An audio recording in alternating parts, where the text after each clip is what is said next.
विराम दिवस है। आज चलेंगे देते हैं पर जो भगवती की और हनुमान जी की आज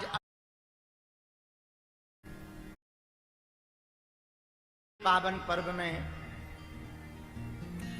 भगवती की उपासना में लीन है।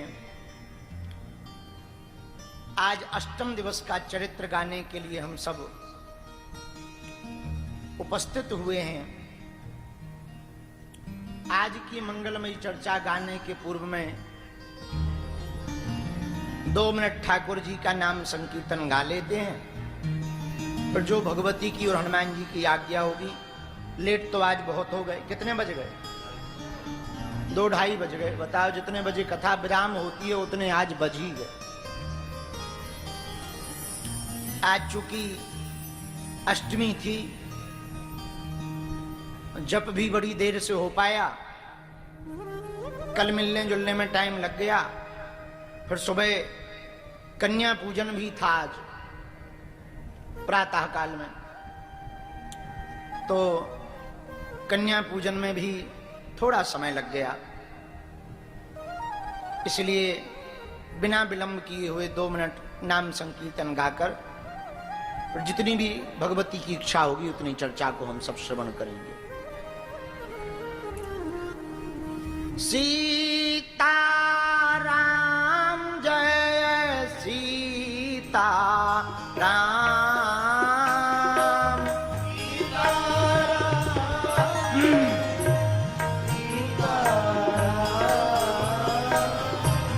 सीता राम जय सीता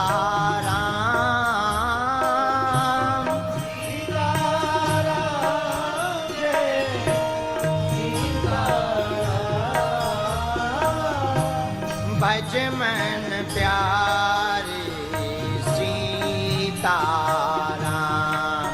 ओ भज मन प्यारे। गाइए।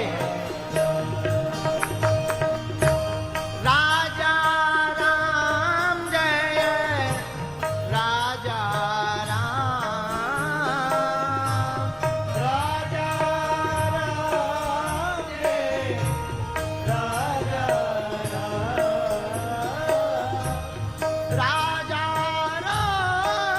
जय राजा राम। राजा राम जय राजा राम। भज मन प्यारे सीता राम। ओ भज मन प्यारे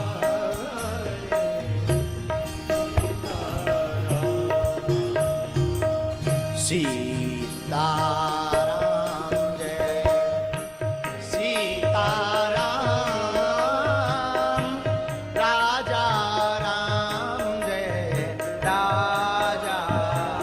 ताली बजाते हुए सीता राम जय सीता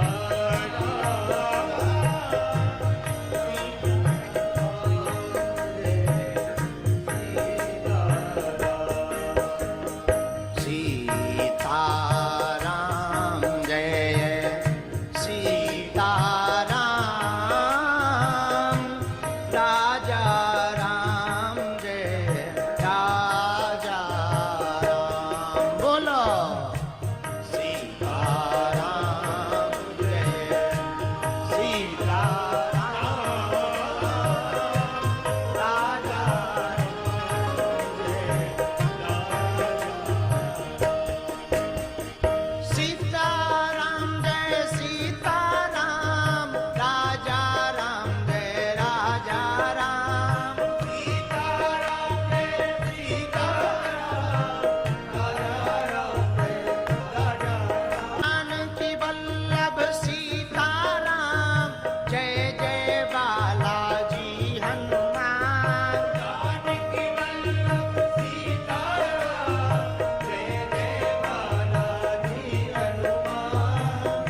दोनों हाथ उठाकर सीताराम जय सीताराम, राजा राम जय राजा राम। बोलो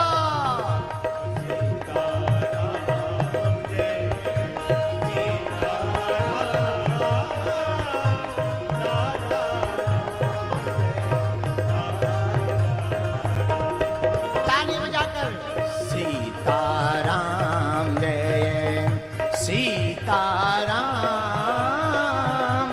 राजा राम जय राजा राम।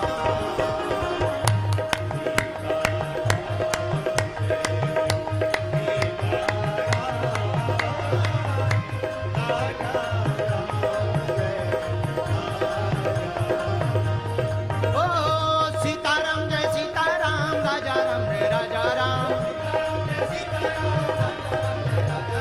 जय जय श्री बागेश्वर धाम, जय जय बालाजी हनुमान। जय जय श्री बागेश्वर धाम, जय जय बालाजी हनुमान। सीताराम जय सीताराम, राजा राम जय राजा। ताली बजाते हुए गाइए सीताराम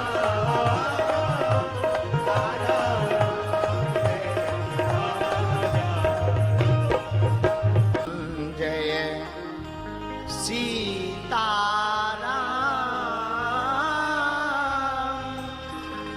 राजा राम जय हनुमान जी महाराज की, बागेश्वर धाम की, सन्यासी बाबा की, दादा गुरु जी की, भगवती आदिशक्ति पराम्बा माता की, दिव्य दरबार की। नमः पार्वती पते हर हर महादेव। साधु जी साधु जी साधु जी, भगवान की बड़ी महती कृपा, हनुमान जी का आशीर्वाद है भैया। आज नवरात्रि की अष्टमी को हम लोग उपस्थित हुए हैं। प्रथमं शैलपुत्री चा, द्वितीयं ब्रह्मचारिणी,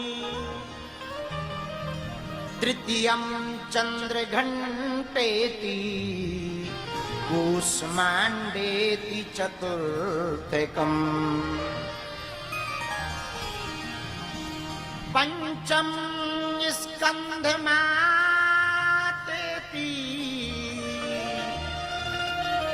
षष्ठम कात्यायनी चा, सप्तम कालरात्रीति, महागौरी च अष्टमम। आज अष्टम दिन में महागौरी की पूजा होती है।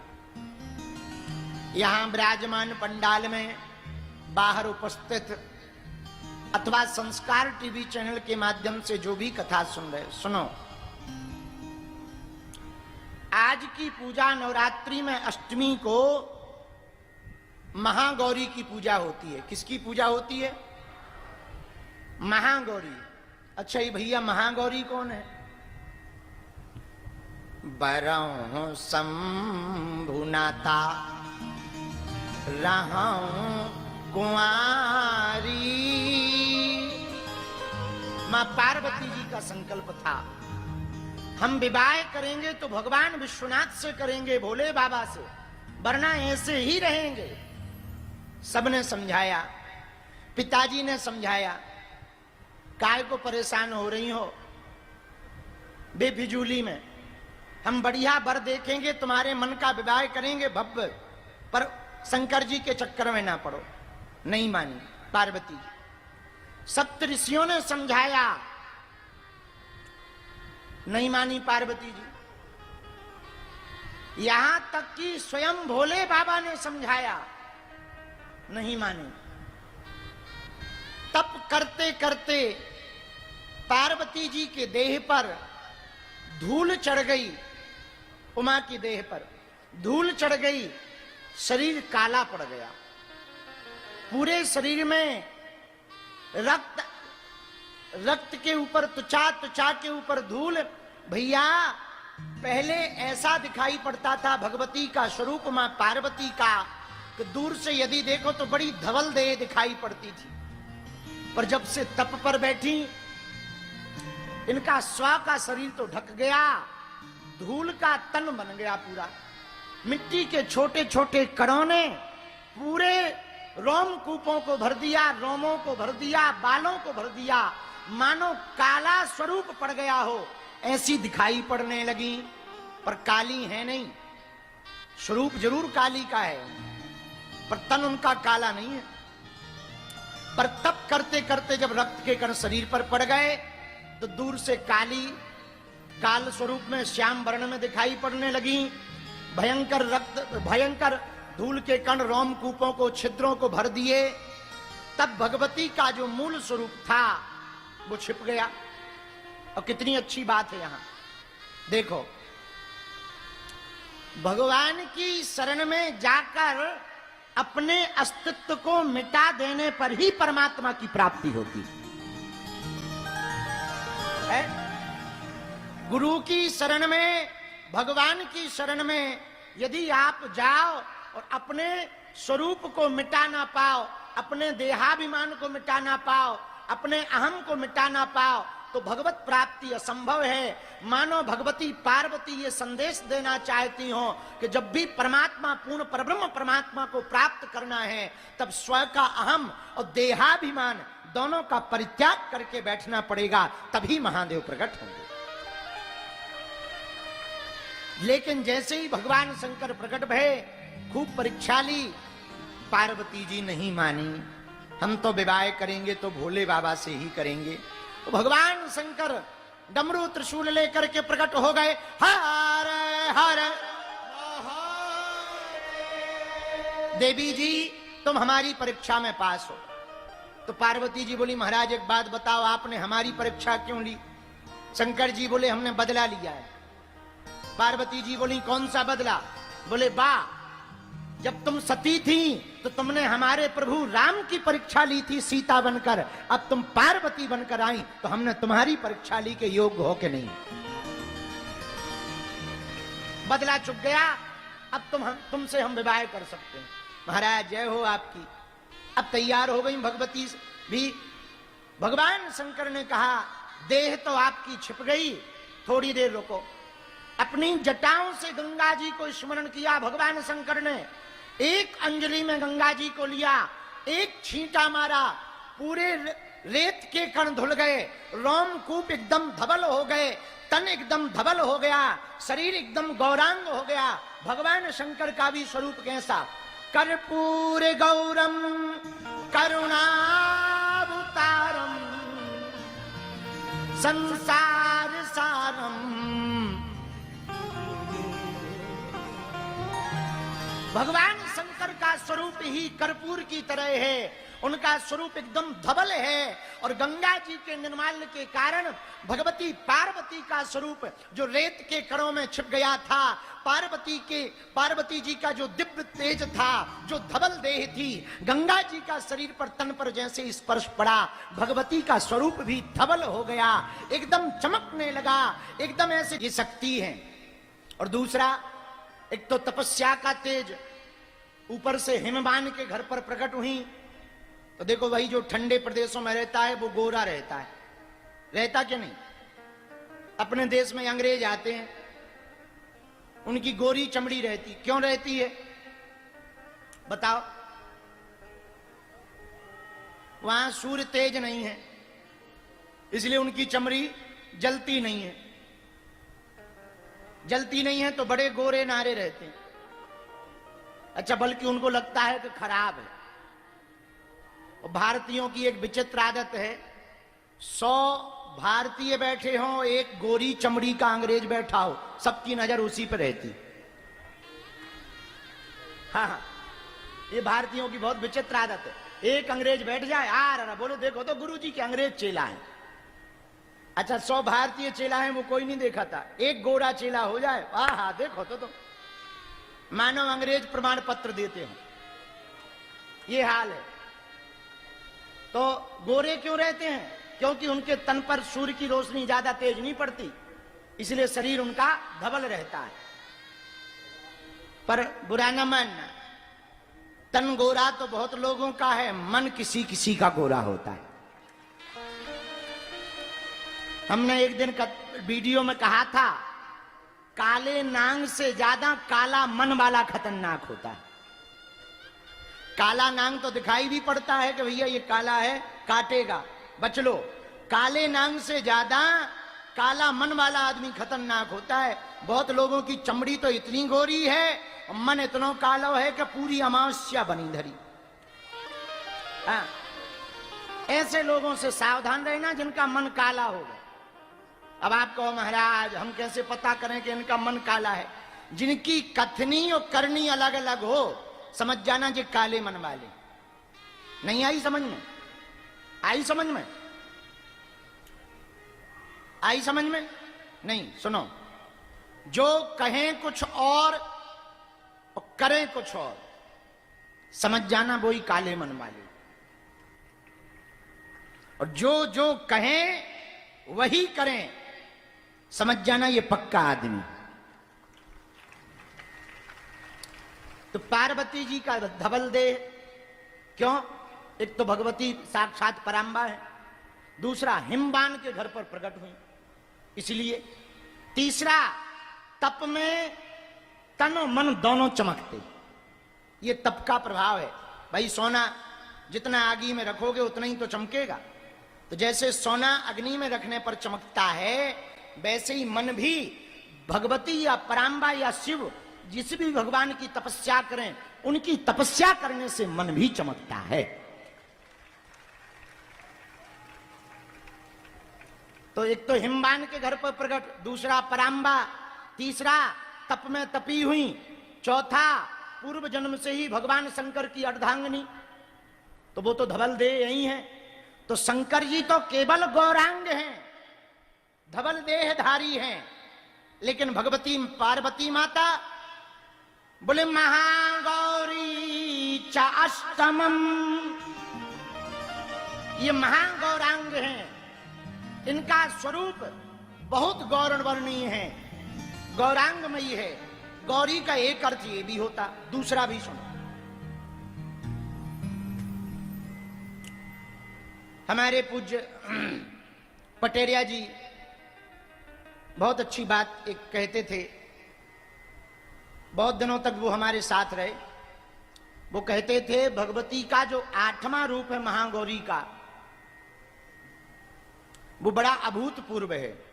हमने कहा कैसे? बोले जो महागौरी के दर्शन कर लेता है या महागौरी की पूजा करता है, उसे गो हत्या, उसके द्वारा अनजाने में हुए पाप तो नष्ट होते ही हैं। जानबूझकर यदि गो हत्या का भी पाप लग गया हो तो महागौरी की पूजा करने से वो नष्ट हो जाता है। तो हमने पूछा क्यों? तब उन्होंने एक बहुत अच्छा तर्क दिया। बोले शास्त्री जी, क्योंकि महागौरी तप की देवी हैं, ये तप करके महागौरी बनी है, साधना करके महागौरी बनी है। और जो अपने आप को साध करके, साधना करके ब्रह्म को प्राप्त करता है, वो पुरुषार्थी भी कहलाता और प्रसादी भी कहलाता।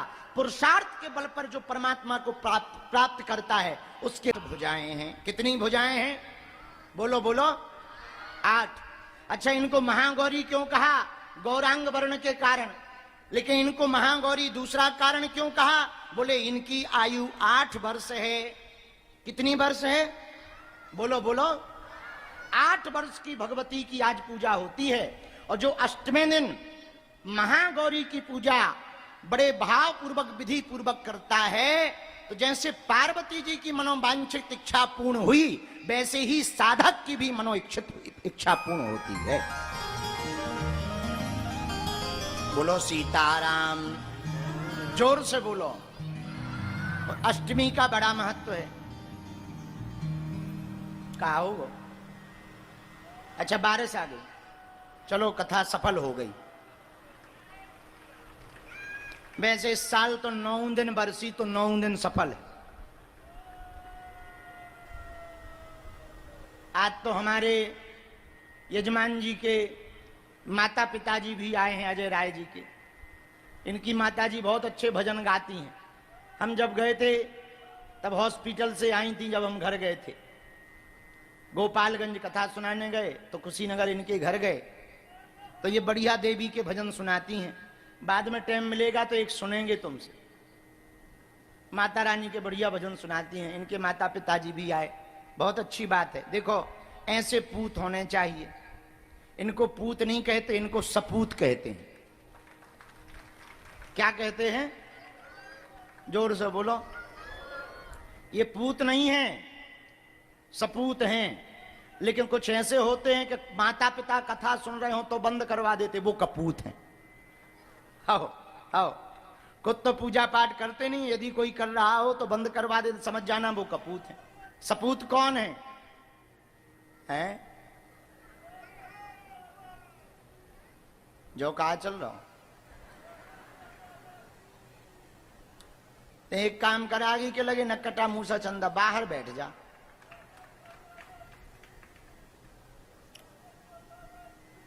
के मुंह में टैप तो लगा दो। हम राम राम राम राम, बैठ लो। हमारी माता जी कहती थी, पूत कपूत तो का धन संचय, और पूत सपूत तो का धन संचय। बोले पूत कपूत है, बुरा है, तो क्या धन कमा के देना। और पूत यदि सपूत है, अच्छा है, तो भी क्या धन कमा के देना, अपने आप कमा लेगा। तो धन्य हैं ऐसे बालक जो पूत नहीं सपूत कहलाते, जो अपने माता पिता का नाम रोशन करते हैं। ऐसे पुत्र और बेटियां और बेटा धन्य हैं जो अपने माता पिता का नाम रोशन करते। बोलो सीताराम, जोर से बोलो, और जोर से बोलो। तो देखो, आज महागौरी की पूजा होती है 8वें दिन। किसकी होती है? महागौरी की। आज के दिन भगवती की पूजा बाल्य स्वरूप की जाती है। अष्टभुजाधारी, 8 वर्ष की आयु, धवल देह। और आज के दिन जो छोटी बेटियों का पूजन करके भोजन कराता है देवी रूप में, उन पर महागौरी देवी की विशेष अनुकंपा होती है। लेकिन एक बात हम कहना चाह रहे हैं। पूछो क्या? जोर से पूछो। आप बेटियों को कन्या नवरात्रि में कन्या भोज के बाद पैसा देना, भोजन के बाद या ना देना, पर उनकी रक्षा का वचन जरूर दे देना। इससे बढ़िया कन्या पूजन नहीं होगा, इससे बढ़िया देवी पूजा नहीं होगी। और दूसरी बात सुनो,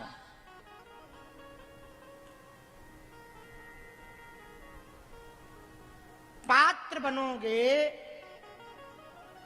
तो आप कहीं भी रहोगे, देवी पंडाल में पहुंच पाओ ना पहुंच पाओ, दुर्गा जी का मंत्र जप पाओ ना जप पाओ, पूजा कर पाओ ना कर पाओ, यदि आपके मन में पात्रता रहेगी, सुपात्रता रहेगी, भगवत स्मरण रहेगा, तो आपके ऊपर अवश्यमेव भगवती की कृपा होगी, बिना देवी पंडाल में जाए हुए।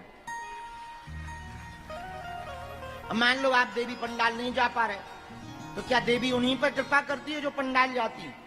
नहीं, बुरा ना मानना, हमें कहना नहीं चाहिए, पर अब हम रोक नहीं पा रहे अपने आप को। आजकल गरबा और डांडिया का बड़ा चलन है। देखो तो तुम, पूरी रात रात भर धूम मची, अरे उत्सव मनाना ठीक है, गरबा खेलना ठीक है, डांडिया खेलना ठीक है, लेकिन गरबा के नाम पर ये जो व्यभिचार प्रारंभ हुआ है, जो फुहड़ता प्रारंभ हुई है, कम कपड़े पहनना प्रारंभ हुआ है, ये कहीं ना कहीं हमारे सनातन का मजाक।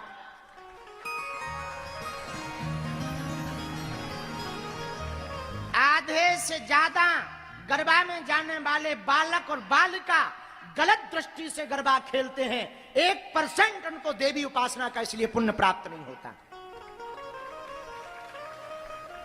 केवल रील के लिए, फोटो के लिए और गलत आचरण के लिए लोग, ज्यादातर लोग ऐसा करते हैं। हमारी प्रार्थना है गरबा होना चाहिए, डांडिया होना चाहिए, रुकना नहीं चाहिए, लेकिन एक विनम्र प्रार्थना है, गरबा में बहुत पंडालों में एक बैनर लगाया, हमने बयान दिया, लोगों ने स्वीकार किया।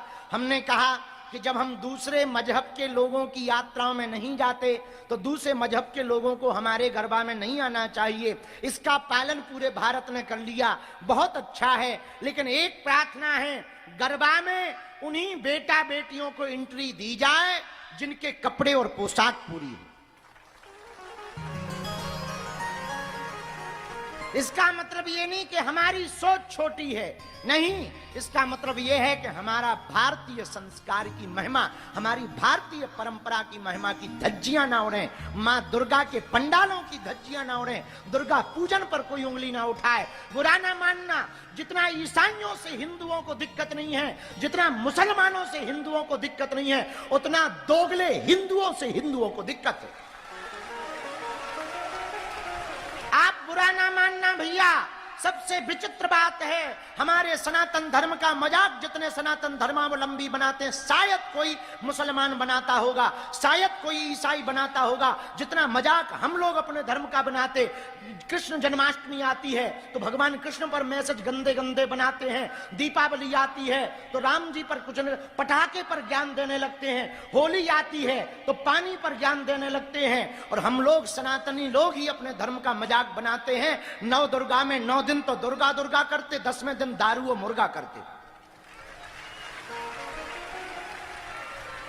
और आप कहते कि देवी भगत हो, आप कहते कि हम सनातनी हैं, है थू है ऐसे सनातनी पर।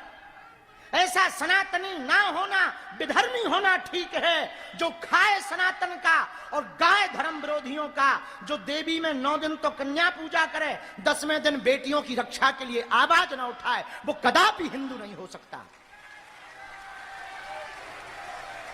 आज अष्टमी हो गई, कल नवमी होगी, परसों से देखना जितने मुर्गा 9 दिन में नहीं कटने, उतने 10 दिन दशहरा को कटेंगे। हाँ, जितनी मदराक की बिक्री 9 दिन में नहीं हुई, उतनी दशहरा को होगी। और कहेंगे क्या, हम तो 9 दिन व्रत रह सो, कछू खाओ ही नहीं है, ठटरी के बरे तने छोड़ का दो। 9 दिन नहीं खाओ, 10वें दिन खा लो, तो क्या तुम्हारा कोई पुण्य होगा? बोलो जरा, बोलिए। अच्छा, ऐसा हो जाए किसी को हम थप्पड़ मार दें और सॉरी बोल दें तो क्या क्षमा मांगा जाएगा? क्षमा माना जाएगा? वो उनकी उदारता है कि क्षमा दे दें, वो सामने वाले की उदारता है। पर चांटा तो घलने के बाद जोर का दर्द होगा ही जिसको घलेगा। बोलो हाँ या ना, बोलो। दूसरी बात बताओ, क्या आप अपनी उंगली काट सकते हो?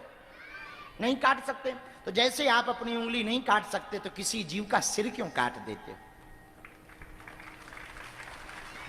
जब नर में नारायण हैं तो जीव में भी तो शिव हैं, वो क्यों नहीं हम देखते? इसलिए ज्यादातर जितनी लड़ाइयां हुई वो दशहरे को होती, पी पा के जाते हैं। अब आजकल नवरात्रि के नाम पर अश्लील डांस करवाए जाते हैं पंडालों में, और आप कहते हो कि हम देवी पूजक हैं। क्या खाक देवी पूजक हो? जब तुम्हें डांस ही देखना है तो इससे भला तुम ऑर्केस्ट्रा खोलो, पंडाल मत लगाओ। देवी प्रदर्शन का विषय नहीं है, देवी के 9 दिन दर्शन का विषय है। और यदि आप प्रदर्शन, हाँ वो परंपरा है, 9 दिन रात जागना है, बढ़िया कीर्तन गाओ, भजन गाओ, कथा सुनो, कीर्तन करो, पूजन करो, जप करो। अरे हम तो कहते भक्ति में आप नृत्य करो, पर डांस तो ना करवाओ, फुहड़ता तो मत करो। बुरा ना मानना। कुपात्रता तुम्हारे अंदर यदि रहेगी तो तुम कितनी भी पूजा पाठ याचना अर्चन बंधन नियम व्रत यासन ध्यान धारणा प्रत्याहार कुछ भी कर लो, किंचित मात्र भी पुण्य नहीं पा पाओगे, ना आनंद पा पाओगे, न फल पा पाओगे। और तुम्हारे अंदर यदि सुपात्रता रहेगी, तुम्हारे अंदर का आचरण सुधरा रहेगा, तुम्हारे मन की वृत्ति सुधरी रहेगी, विचारों की वृत्ति सुधरी रहेगी, तुम्हारा मन एकदम पवित्र रहेगा, निश्चल रहेगा, तो तुम भले ही पूजा ना कर पाओ पर तुम्हारा कभी अहित नहीं हो सकता। धर्म कर्म, घंटी बजाना, दुर्गा का पंडाल रखना या कन्या भोज कराना ये धर्म नहीं है। धर्म के लिए आवाज उठाना धर्म है, दीनों की मदद करना धर्म है। सनातन धर्म का मतलब ये नहीं है, हमारे सनातन धर्म के कुछ लोगों ने सनातन धर्म को मंदिरों की घंटियों तक सीमित कर दिया, पूजा तक सीमित कर दिया। ये सनातन धर्म नहीं है। केवल पूजा पाठ करना, राधे राधे राधे राधे राम राम राम राम ओम नमः शिवाय जय माता दी जय माता दी, ये भर केवल धर्म नहीं है। दीनों पर दया करना, भूखे को भोजन कराना, प्यासे को पानी पिलाना, किसी का घर बसा देना, दुखी। अब कहेंगे तो बुरा लगेगा कि आप बताओ पूजा पाठ के ही खिलाफ हो। ना ना, पूजा पाठ एक व्यवस्था है मन की शुद्धि के लिए, पर धर्म नहीं है। ये धर्म नहीं है, ये तुम्हारा कर्तव्य है पूजा करना, अपने आराध्य के प्रति अपना समर्पण करना कर्तव्य है, ना कि धर्म। ये फर्ज है तुम्हारा, धर्म नहीं है। आप पूजा कर, आप दंडवत कर रहे तो ये फर्ज है। क्यों? अपने से ज्येष्ठ श्रेष्ठ को प्रणाम करना चाहिए। बोले होता क्या? बोले चत्वारि तस्य वर्धन्ते आयुर्विद्या यशो बलम। चार चीजें बढ़ जाएंगी। बोले क्या? बोले आयु, विद्या, यश और बल। बोले किससे? बोले प्रणाम करने से। तो ये धर्म नहीं है, फर्ज है, हमारी परंपरा है, ये हमारा कर्तव्य है। प्रणाम करना कर्तव्य है, उपासना करना कर्तव्य है, नाम जप करना साध्य के प्रति कर्तव्य है, नियम व्रत का पालन करना। अच्छा, व्रत क्या है? बुरा न मानना, अभी जब हम आ रहे थे, महाराज जी चले गए क्या? पूज्य मलुकपीठ वाले महाराज जी के यहां से पूज्य श्री राधे श्यामदास जी महाराज जी का आगमन हुआ। रात को भी बैठे रहे। अभी जब सुबह आ रहे थे तो हमको फलाहार करना था, तो हम कक्ष में बैठे थे। हमने हंसते हंसते कहा, महाराज हम तो फलाहार भी फुल आहार में लेते हैं। अब सुनो इस पे बात। कई लोग भूखे रहने को ही व्रत कह देते हैं। ये व्रत नहीं है, ये तो केवल और केवल शरीर का डिटॉक्सेशन है और कुछ भी नहीं है। व्रत का अर्थ होता है कोई एक प्रण ले लेना कि हम चप्पल नहीं पहनेंगे, हम झूठ नहीं बोलेंगे, इसका व्रत लेते हैं। हम कभी किसी दूसरी बेटी में गलत निगाह नहीं रखेंगे, ये व्रत ले रहे हैं। हम गलत मिथ्या बातें नहीं बोलेंगे, ये व्रत ले रहे हैं। हम कभी चोरी नहीं करेंगे, ये व्रत ले रहे हैं। ये व्रत है। हर नवरात्रि में कोई एक ऐसा व्रत लो जिससे भूख वाला व्रत तो लो ही यदि ठीक ठाक हो तो, पर एक ऐसा भी व्रत लो कि तुम्हारी मन की वृत्तियां सुधर जाएं। ये व्रत है। भूखे रहना व्रत नहीं है। अब भूखे कई लोग तो भूखे रहते हैं पर नजर समोसा पे रहती। इससे बढ़िया तो कचौड़ी खाई के रह ले नक्कटा, का बिगड़ जाए वो। हमारे राम जी हैं, अपने राम जी को लो फलाहार तो चाहिए ही चाहिए। बड़ी मुश्किल से एक दिन गुजर पाता है। तो हमने पहले ही दिन गुरु जी से कहा कि और सब करवा लियो, जो वंदना करवाइयो। हमने तो हंसी हंसी में ये भी कह दिया कि एक डांड से हम व्रत रह लेंगे, दूसरे से खा लेंगे। तो वो हंसने लगे, मतलब हमें दिखाई तो नहीं पड़े कि हंस रहे, आभास हुआ कि हमारे सन्यासी बाबा हंस रहे। फिर उन्होंने रात को हमको संदेशा दिया कि तुमको फलाहार की छूट है, आओ मेरा। तो हमने फलाहार भी फुल आहार में किया। इसलिए नवरात्रि के पावन पर्व पर जो जो भी कथा सुन रहे, सुनो, सुपात्र बनो। क्या बनो? बोलो बोलो। सुपात्र बनो, कुपात्र मत बनो।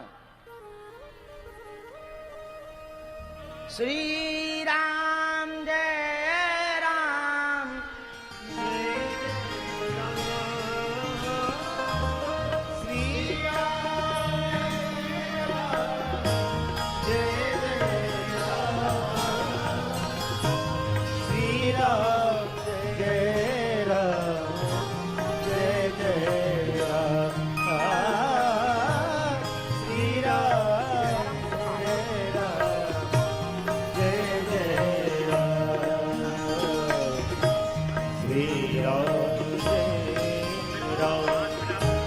जय जय राम, श्री राम जय राम, जय जय राम, श्री राम जय राम, जय जय राम, श्री राम जय राम, जय राम। हनुमान जी महाराज की जय हो, बागेश्वर धाम की जय हो, सन्यासी बाबा की। तो सुनो, सुपात्र कौन, सुपात्र कैसा, इसकी एक कथा याद आ गई, हम वो सुना दें आपको, फिर आगे बढ़ेंगे। Please stand away from door. Let the passenger come out. Leena को पसंद आया ये ट्रेंडी लहंगा, लेकिन उसकी लाइफ में हुआ फोन का स्वाहा, घर में लीकेज और स्कूटर का ओल्ड एज। पार्ट्स मंगवाना पड़ेगा। तो हो गया ना खर्चे पे खर्चे पे खर्चा। इसीलिए मिंत्रा BFF सेल लाया है, डिस्काउंट पे डिस्काउंट पे डिस्काउंट, मतलब ट्रिपल डिस्काउंट। तो अब होगा चर्चे पे चर्चा।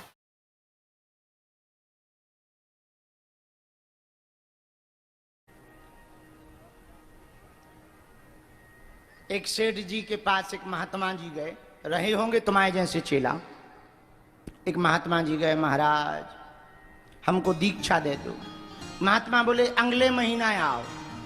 वो अगले महीना चला गया। महाराज जी हमको दीक्षा दे दो, अगले साल आना। वो अगले साल चला गया। गुरु जी अब तो दीक्षा दे दो, 1 साल हो गए। चेला हम तेरे घर आएंगे, कल आएंगे। एक काम करना, खीर बनाना, हमें खीर बहुत पसंद है। जो आज्ञा गुरु जी। अब चेला ने बढ़िया सुबह से खीर बनाई। आहा, बहुत दिन बाद गुरु जी आ रहे, आज हमको दीक्षा मिल जाएगी, हमारा उद्धार हो जाएगा। इतने दिन हो गए दीक्षा दीक्षा कहते हुए, आज मिल ही जाएगी, आज मिल जाएगी। बढ़िया उसने खीर बनाई, बढ़िया शुद्ध दूध को डाला, गाय के दूध को डाला। आहा, मेवा डाला, खोवा डाला, थोड़ा घी डाला, शक्कर डाली, बढ़िया खीर बनाई। अब गुरु जी आए। चेला गुरुजी आओ आओ, अंदर आओ, अंदर। नहीं हम बाहर ही ठीक है। अरे अंदर तो आ जाओ। नहीं बाहर ठीक है। क्यों गुरुजी? चेला भूख लगी, खीर ले आओ। जो आज्ञा गुरुजी अभी लाए। खीर लेके चेला आया। गुरुजी ने अपना बर्तन लिया, कटोरा आगे कर दिया। जैसे ही वो डालने लगे, अरे गुरुजी ये बर्तन तो बहुत खराब है, कचरा है, कई दिनों से साफ नहीं हुआ है। खीर हमारी बहुत सुंदर बनी है, लाओ हम धो दें। महात्मा बोले मिल गया जवाब। बोले काहे का जवाब? बोले दीक्षा का। बोले हम समझे नहीं। बोले जैसे तुम खराब बर्तन में खाने वाली खीर नहीं डाल सकते, वैसे ही हम खराब मन में गोविंद का नाम कैसे डाल देंगे?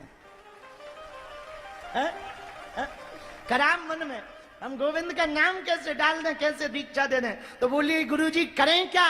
बोले जैसे हम बर्तन साफ करके खीर डाल के पाएंगे, वैसे ही तुम भी अपने मन को साफ करके दीक्षा लो, भगवान का नाम लो।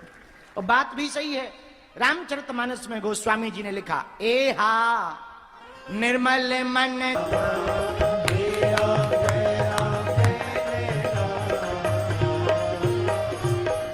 आहा निर्मल मन जन सो मोहि पावा, मोहि कपट छल छिद्र न भावा।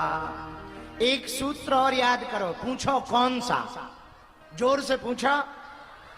देखो 3 शब्द हैं, प्रतीक्षा, परीक्षा और समीक्षा। फिर से बोलो। प्रतीक्षा, परीक्षा, समीक्षा। प्रतीक्षा, परीक्षा, समीक्षा, 3 शब्द हैं। ध्यान से सुनना। अब ये तीनों शब्द जीवन को बदल देंगे। पूछो कैसे? पूछो कौन कौन से शब्द? प्रतीक्षा, परीक्षा, समीक्षा। प्रतीक्षा करो परमात्मा की, परीक्षा लो संसार की, और समीक्षा करो खुद की।